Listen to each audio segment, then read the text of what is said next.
filthy. So I literally burst out laughing. So here's my question. Do you co-sign Jack's behaviour, given the fact that he tried to tell Alice who he was, but she shut him down? Is he actually in the clear, or does it count as red flag behaviour? In the clear. What say you, ladies and gentlemen of the jury? Do you find the good man guilty? Guilty! Death row! Have you seen that go on TikTok? No. Death row! You haven't seen that? No, I haven't seen In the clear is wild, by the way. What do you mean wild? He tried to tell her. No, listen, she shut him down. He could have shut her down and told the tried. Truth. He tried. So did she try to shut him down, or did she shut him down? Do you see what I'm saying? I think in the clear is mad. He could plead down to a misdemeanor. But in the clear is wild. What, just innocent of all charges? No. This is what I'm saying. What's he supposed to do? Put his hand over her mouth? Okay, he told a lie by omission that would have affected her consent. Yeah, but don't we all do that? Well, speak for yourself. It's not often that I find what I would consider to be an absolute killer story idea. It is often that I say a story is killer and end up proving myself wrong. And you know what? I'm going to do it again. A family of storms, a rich patriarch, a private island, a Brewster's Millions-style gauntlet of tasks to determine who goes home a millionaire and who'll be topping up their Oyster card tomorrow. It's simple, it's electric, my knickers are wet already. With these kind of stories, it's normally the execution that lets you down though, or lets the author down, I should say. And I suspected it was going to be the same here, because when isn't it?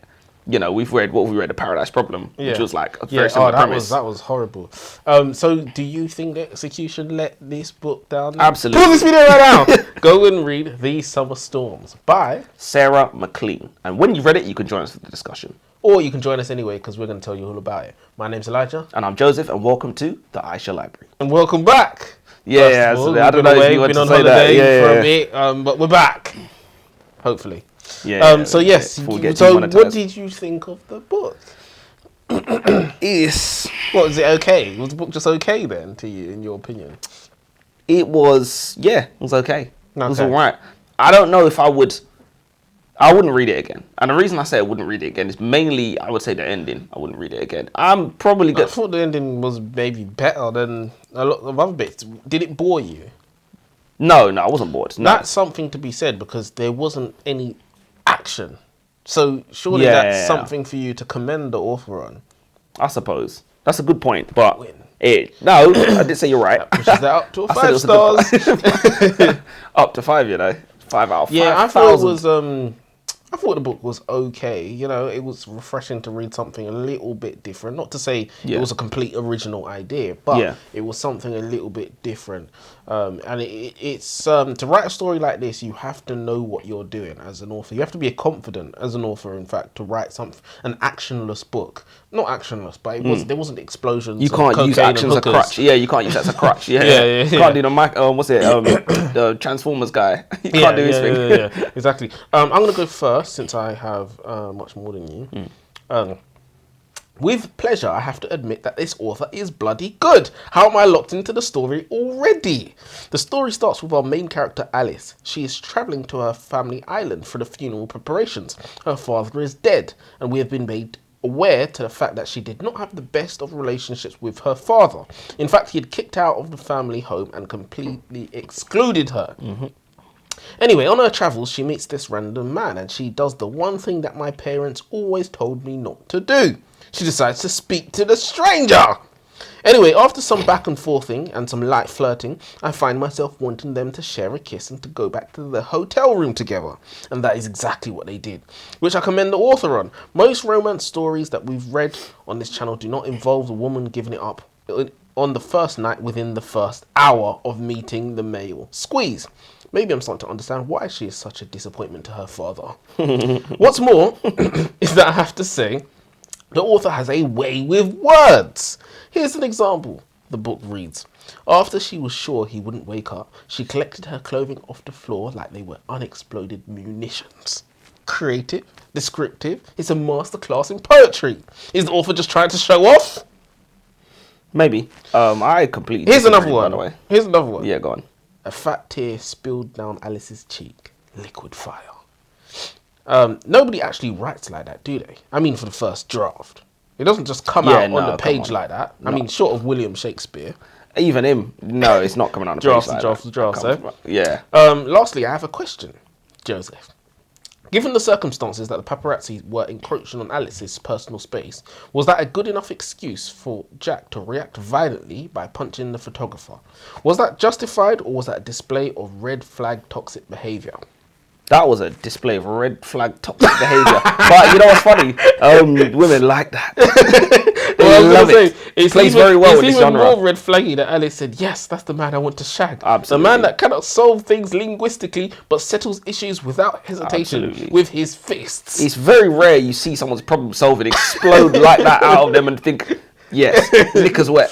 It's interesting that a woman likes a man who will punch a photographer. Would you say that's a toxic man? And would that be a concern for you, Joseph? Wouldn't you say that it's only a matter of time before you as a woman find yourself on the end of those fists? Well, if you punch people because they're annoying, women, be aware. Just be aware that it's coming for you one day. You But got your name on that. 100%. Not to say that I don't ever think there's cause for violence. There's absolutely cause for violence, disrespect, etc. But you shouldn't. It should be your last resort, not your first resort. Exactly, and I think a good rule of thumb is you should use violence when somebody's in danger. Someone's personal being is in danger. But when you're punching a man who's just doing his job, you know, she's a famous person. That's what happens. It's all part of it. And he she should knew that know before it. she became famous. He knows it as well. Absolutely.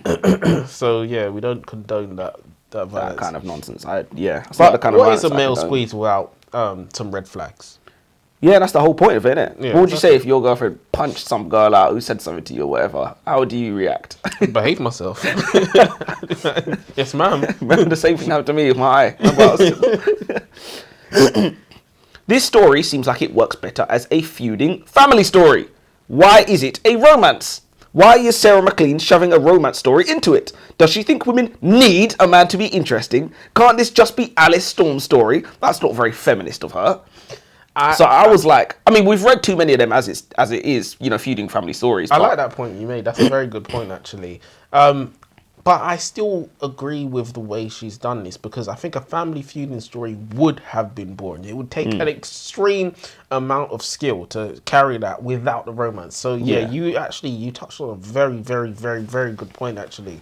You've actually picked apart her, because I said she was a good author and she was courageous, and you have to be confident to write a story like this. But what she's done is she's written half a story and then shoehorned some romance in there, which I didn't notice. There's the bones of a feuding family story. She's obviously built the latrine, but she's put the romance on top, which is a weird hybrid story.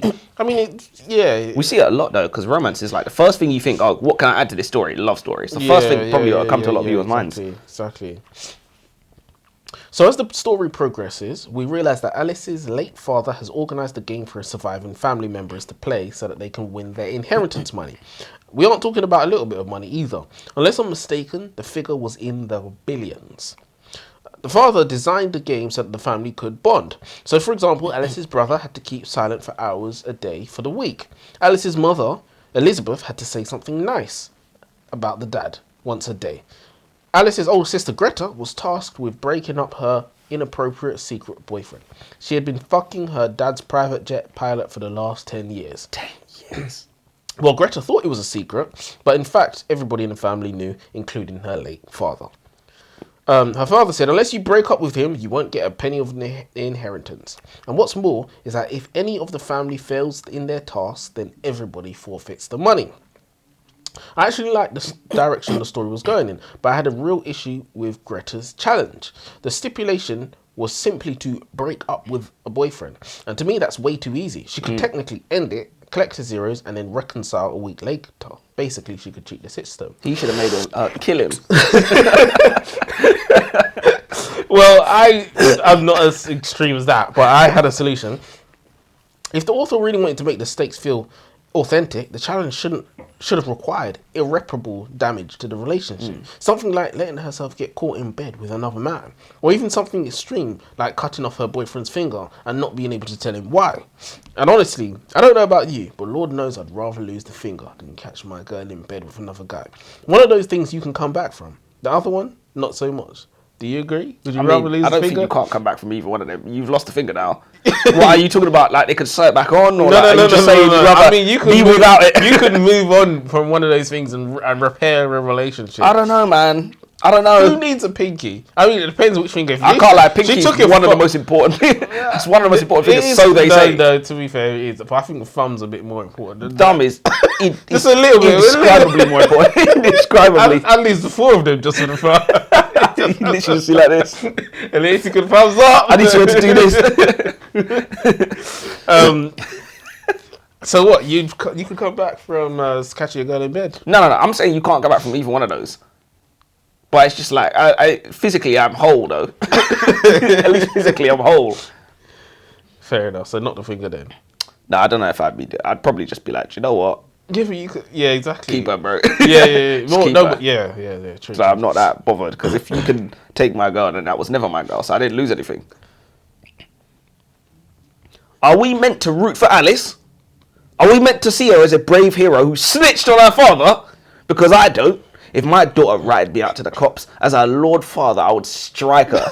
And I was literally just like, are we meant to see her as the hero who she snitched on and then got excommunicated? Touched on that, and I didn't think you would think of that. I thought you would, once I revealed that piece of information to you, I thought you would see me as the misogynist that you believe I am. But no, you're the misogynist. Always see the bad in the women. Guilty as charged. Another example of the author proving that she is an expert at being resourceful because she's an expert of creating entertainment out of nothing. Elizabeth's mother accidentally got intoxicated. I think somebody swapped out her usual medication for something that will get you high. One of the children thought that it'd be a good idea to give their mother something recreational to chill her out on the day of the wake, where hundreds of high-profile celebs were to attend, and even the President of the United States. This was the day that they decided to give her edibles for the first time. Somebody wanted chaos. And I mean, that got me thinking, would you not pay good money to prank my father like that? Imagine feeding him weed brownies. Could you imagine how he'd react? Could you imagine him being unaware about the impending munchies? Imagine the munchies hitting you and you don't even know that you're high. You're just downstairs. I've seen there's countless videos on the internet of parents eating. You know, they say, how many gummies have you had? And then in half an hour, my man had rolling around the floor. No, he had an empty plastic Tesco bag and he's in the garden. And I think he had something, he touched shirt on his head. And the daughter come up to him and said, "What are you doing?" He said, "I'm going Tesco's." My man had an empty Tesco's bag. Like, he was just doing the most. Yeah, he's done. He's done. I feel like knowing, like, not that I've ever partaken in such things, but knowing that you're high must help. Because you know you're high. If you don't know what's going on. But when you don't know what's going on, you're just yamming down the fridge. You have zero clue what's going on. A good time. Or you hope you're having a good time. But anyway, a high out of her mind Elizabeth thought it was the perfect time to say something nice about her husband, as this was her daily task. And she said, "One thing I can't deny was that he was generous. In bed."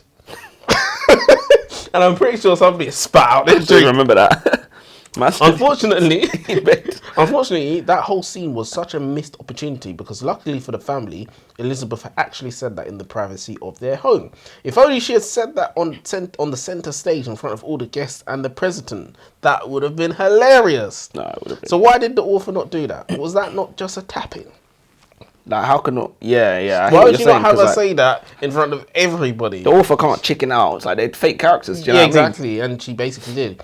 But going back to my last point, while I was reading, I just realised all the women in this book were filthy degenerates with no respect for themselves. Alice gave it up within an hour. She didn't even know the fucker's name. Greta was having inappropriate relations with her dad's pilot. And then Elizabeth, the wife, got pregnant for her lover. Oh, the humanity. No wonder the dad's dead. He probably topped himself. I know I would. Surely that couldn't have been an accident by the author to paint all the women to be treacherous, ungodly women with no morals and no remorse. For once, I'm going to agree with you because that couldn't be an accident. With wealthy people as well, wealthy people are pretty much all degenerates. Yeah. Because they've got the money and they have the means, and they have the means to pay people off as well. If anyone should discover their filthy secrets. So, yeah, they're pretty much all degenerates, you know, all the drugs, all the illicit activities. By Diddy. And boy, when it comes to, would you say he's not? What is his net worth? Billionaire? Is billionaire? I think he might be. I don't know. I don't know enough about Diddy. It was before my time. Yeah, me neither. But I think he's got proper money. He's got proper money. But even the people above him who have real money, you know what they're on. The same shit. The worst of the worst. I'm not a fan of this author's ability to describe characters. She's very repetitive and cookie cutter. I don't want to use the dreaded forbidden W word, but it's almost Wattpaddy. The women are all running their hands through their hair, etc. At one point, she even uses this sentence. Alice turned to Roxanne, embracing the tall black woman. I'm all for having black characters, but it just felt like a weird and clunky way to put the word black into a sentence. You would never say she hugs the tall white woman. You'd never see that in a book, do you know what I mean? Oh, black is a dirty word as well. Yeah, well, that's... Black. Yeah. Maybe I'm being nitpicky. Maybe I'm being nitpicky, but it just felt like really weird. I liked the writing. It's like, fuck you. I said, you black.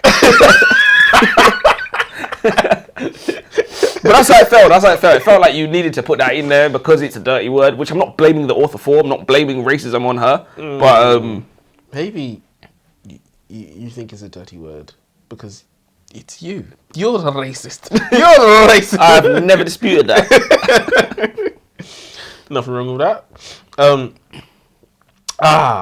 It was fun while it lasted. I knew this was coming. Sooner or later, the romance is taking centre stage, unfortunately. Alice and Jack are sneaking around, flirting, spending time together alone, and it finally gives us a chance to really look at them as a pair. Their relationship itself hasn't exactly been plain sailing. See, Jack didn't disclose to Alice upon meeting that he actually worked for her father. Alice first met Jack while she was travelling to the family home. Jack was heading there too. They bumped into each other on the way, hit it off, and ended up booking a hotel room for the night. Alice didn't know who he was, but Jack knew exactly who she was. Another example, perhaps, of that really flaggy Jack behaviour. Basically rape. Just to remind you, that was a bit strong. Just to remind you, the first instance was him sucking the paparazzi in the jaw. So that was two red flaggy things right off the bat. Maybe it wasn't red flaggy. You give us your opinion. So anyway, as you can imagine, Alice's dismay when, after sneaking out of the hotel room in the morning, post-passion, she goes back to her family home. Post-coitus. And with hours, discovers exactly who Jack really is. Annoyance and embarrassment all rolled into one. But here's the kicker. Jack tried to tell her who he was. He insisted, and Alice is the one who said, let's not exchange names, let's just have fun. Even when Jack pushed, she shut him down. And the part that I really enjoyed was when Alice was confiding in her best friend Gabby about the whole situation. Gabby was absolutely living for the drama. The conversation was going back and forth. Gabby goes, this is so juicy. It's like a romance novel. But wait, didn't he tell you he works for your dad? And Alice admits, well, I kind of urged him to keep our names anonymous. To which Gabby, with a huge grin, fires back, filthy. So I literally burst out laughing. So here's my question. Do you co-sign Jack's behaviour, given the fact that he tried to tell Alice who he was, but she shut him down? Is he actually in the clear, or does it count as red flag behaviour? In the clear. What say you, ladies and gentlemen of the jury? Do you find the good man guilty? Guilty! Death row! Have you seen that go on TikTok? No. Death row! You haven't seen that? No, I haven't seen it. I'll show you after. But, is he in the clear?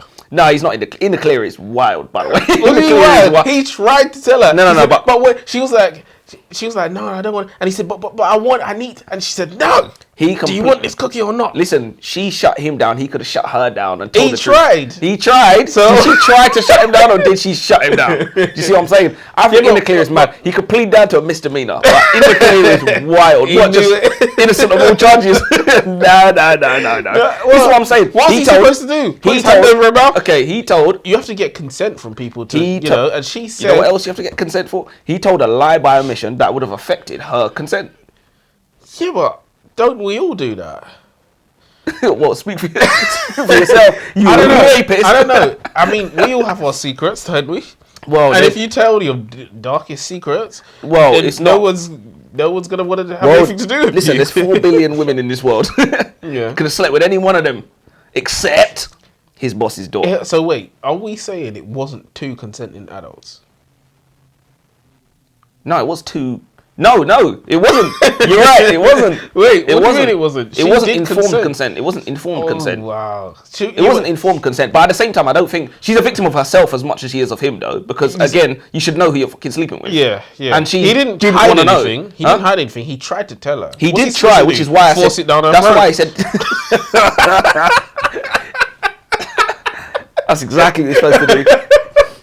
Ironically, that is exactly what he should have done. So what lengths should he go to? Let's say he wrote down a letter and he gave it to her and she He threw should it up say, and threw I'm it away. not sleeping with you unless I can tell you my name. We could exchange names. I want to know who I'm sleeping with. Wait. And what if she said, all right, but I'm going to tell you my name. I don't want to know yours. They didn't get to that place. No, but I'm saying... Because he stopped and he said, all right then. And So what he would you folded have done? basically. Boy, what's his name? Jack? Call me Next Jack. question. Call me Jack. Next question, exactly. Call me gosh. Jack. So he wasn't guilty, but he wasn't in the clear either. Yeah, exactly. I wouldn't say he's not. So she's got a right to be angry with him. No, that's the funny thing. I wouldn't say angry. She's as angry as she could be with him. Potentially, she should be with herself, which she kind of seemed like she was. So was she tricked or duped? Yes, she was. So surely she has a right to be angry at herself. The person who she duped also her. Tricked herself. Yeah, no, it was bad practice. Incredibly bad practice. Yeah, she literally went outside, put a blindfold on, and said, "Whatever happens, happens." Whatever That's basically what this you guy could have had. All kinds of disease. Like she has zero clue. Yeah. Yeah. If you leave your door open, you can't blame the burglar.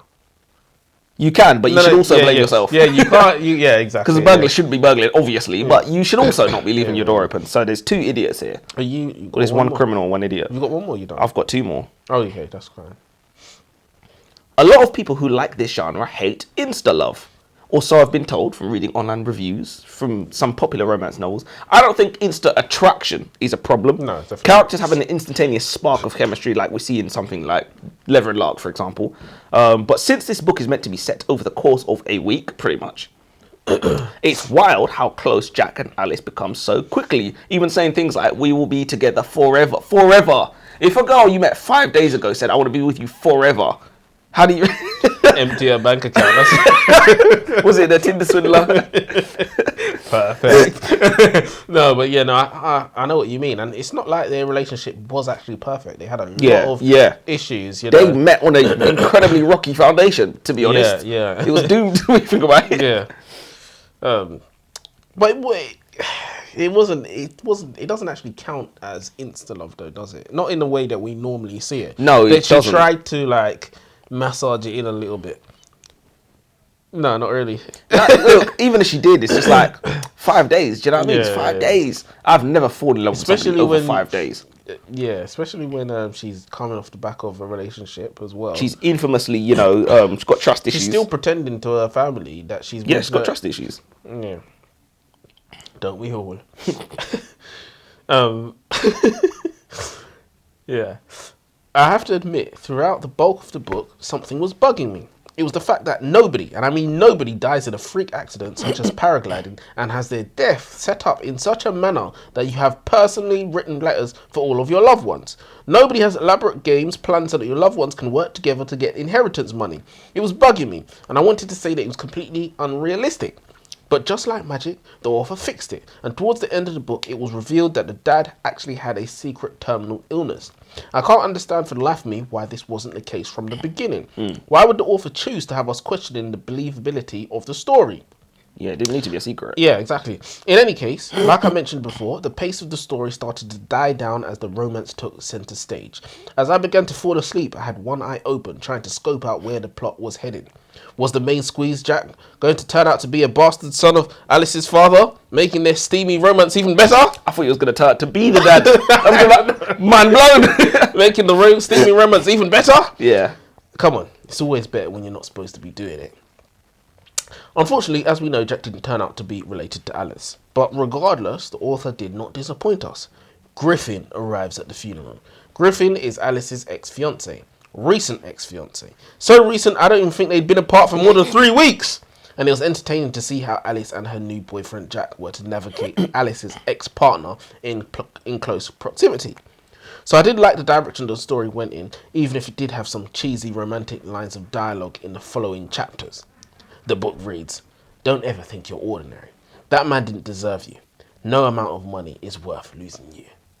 So do you bankroll the direction that the story went in, or do you think you'd prefer if Jack did in fact turn out to be the father's bastard son? I can't ever... And regarding that statement, can that ever be true? But go on, say what you're going to say. I can't ever back that.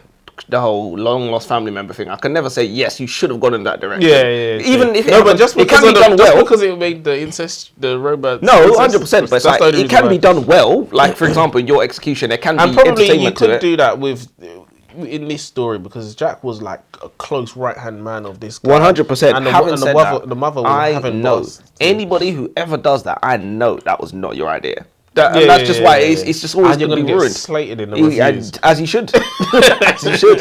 As you should. And regarding the suppy statement, can that ever be true?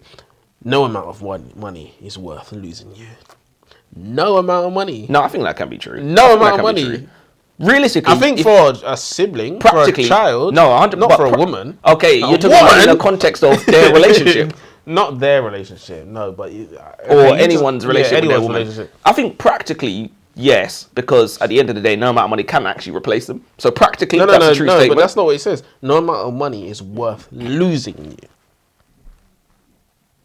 Oh, that is different. No, that's slightly different. Fair enough. I don't know. So you don't think that statement can be true? So I think you're incredibly selfish. I think you're incredibly... No, not you. I think if you say that and you mean it, you're incredibly selfish because, like, forget your whole lineage is now... Not just that. Not just saying it, meaning it, but I think acting on it is the real... Because you can mean it, and you could... But you paying that... Children's great-grandchildren will never have to lock in a day of their lives. I wasn't even just talking about that, but I'm talking about what's 20 quid? I was just talking about like what's on the other side of the scale. So if you're saying, let's say your loved one is on the scale, and then on the other side, let's say an ungodly amount of money or some other people's lives, like at a certain point you're gonna have to, if you sacrifice the person you love to save the world, if you consider yourself to be a good person, obviously 100%. A villain doesn't. Exactly, and that's why the villains get all the bitches. But, it's actually quite interesting because love, you need to be able to lie. You need to be able to lie in order to have a relationship. It's actually just very simple. You need to be able to lie. If your girl says, "Do I look fat in these jeans?" as she does, yes is not the correct answer. You say no. It's not always. Do you know what I mean? And even sometimes they know you're lying, but they will appreciate the lie because it means you care about their feelings. I've got a rule that I live by, and it's just I never tell the truth. Except then. Right then. You got me. So wait, I was lying or I was telling the truth? Who knows? If I say I never tell the truth, dirty, rotten bastard. If I say I never tell the truth, that's still a lie, isn't it? Unless you never actually tell the truth, in which case it was the truth, which means it's a lie. Yeah, you was right. I took the long way, but I got to the same conclusion as you. So am I right or am I wrong? No, you was right. No, you're right. But yeah, no, in relationships, you need to be able to lie. It's not just women. I made it sound like it was just women that love to be lied to here. You know, if you got a little dick or whatever, you say, "Is my dick small? Is my dick small?" Did you say if?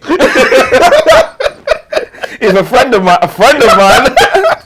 told me one time that he asked his girl, now you don't want her to say yeah, do you? You want her to say it's too big. That's what you want. Regardless of how big it is, you want to say it's too big. Oh gosh. Oh. We need to be able to lie, man. Are you on your last one? I'm on my last one, yeah. Cool. The ending was a bit of a kick in the dick. So it was a good thing. No, end the stream. I can't be the only one. End the stream, lads. Switch it off. Go to commercial. So when everything's said and done, the real money was the friends they made along the way. So in the ending, all of the Storm siblings come to the end of their journeys and realise that there are things more important than money. Which at the end of the day is a valuable life lesson. It would have been better if Alice had been running a long con and scammed all her siblings out of their inheritance, proving once and for all that she is the baddest bitch of all, which I thought would have been a much bow to me before you ring. Fuck off. That would have been an excellent way to tie up the story, because I just feel like the whole, obviously people get their happy ending, Alice and Jack get their happy ending, everyone goes off in their separate ways or whatever. There's people that go to their relationships. Yeah, no, he didn't. But like the original siblings, yeah, he got fucked. The original siblings, he got taken to town. Taken to the cleaners. He got taken to the cleaners in the courtroom. paying all this money. Wipe the floor with him. But yeah, no, all the original siblings, they obviously went off in their separate ways. They had their epiphanies. And the closure. They had the closure as well. With her dad as well. They had the closure, And the author thought that was enough. And it's a neat. She tied the story up in a neat little bow, but that's not necessarily what I wanted. Yeah, I think you're absolutely right there again. We needed a punch to the gut. Yeah, do you know what I mean? Someone had to die. Something like that. Something we could have had a hard hitting ending. Something punchy because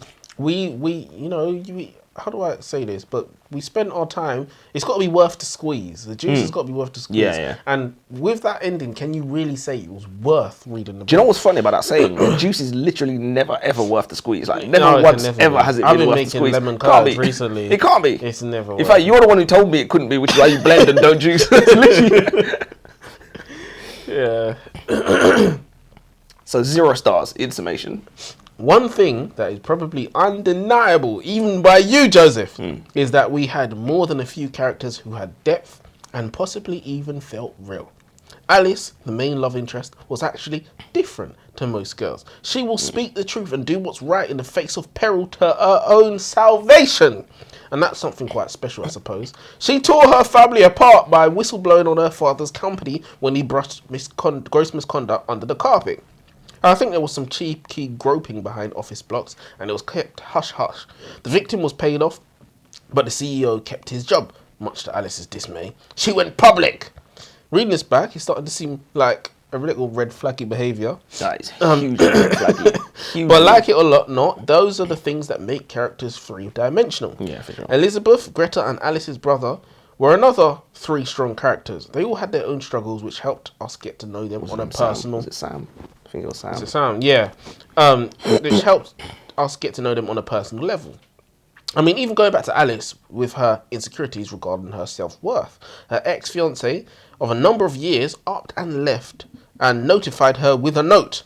He accepted a monetary bribe from Alice's father to break up with Alice. My man was out same day. You didn't even have to pay me. I would have done it for free. So do you think the author did well with the character building then at least? Yeah, no, in terms of making them 3-dimensional, I think in terms of her goals for the characters, like whether she wanted me, the reader, to root for Alice, I think she failed because I wasn't really rooting for Alice at all. I was more interested in the story and probably I was more interested in Jack. And really, my favourite character was the dad, bro.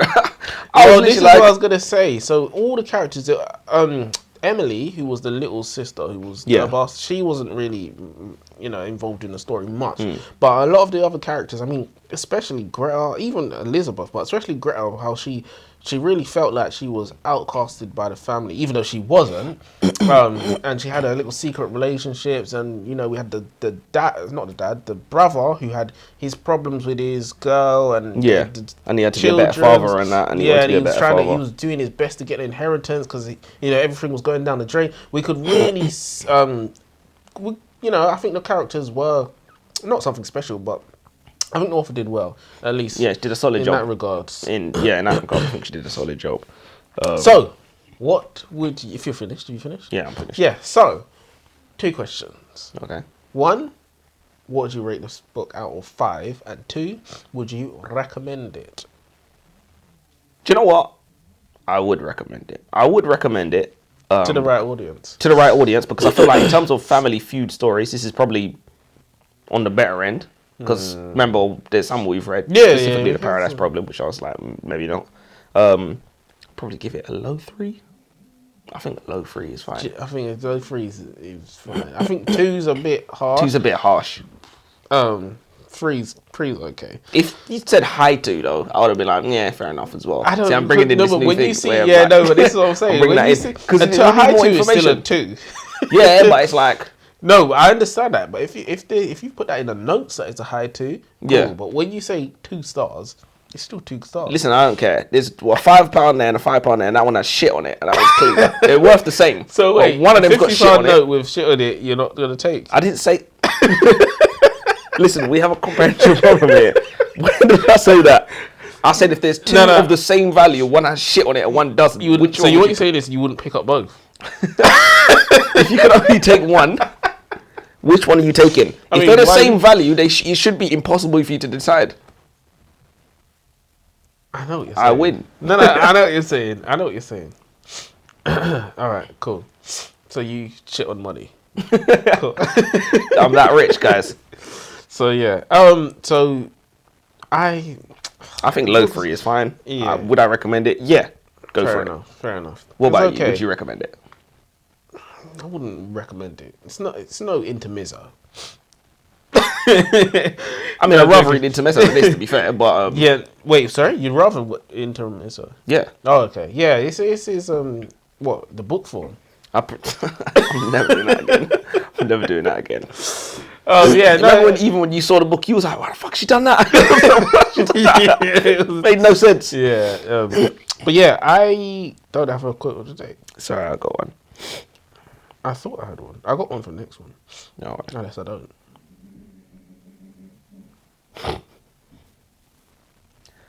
Quote of the day.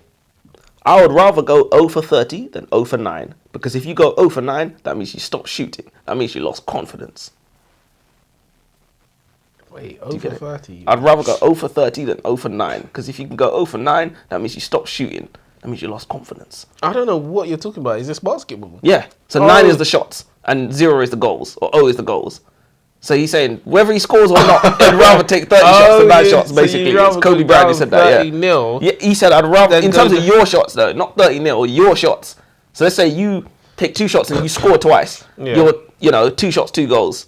If you don't score, you're 0 and 2. Oh, okay. You know, like Call of Duty. Get it. So you'd rather go over 0 for 30 than 0 for 9. Because if you go 0 for 9, you stop shooting at 9. Yeah, and I would never stop shooting at 9. No, I hear you. Okay, that took a minute for me to get because I'm sure all 2 of our American fans Yeah, will legit. get that. One's But yeah, awake anyways.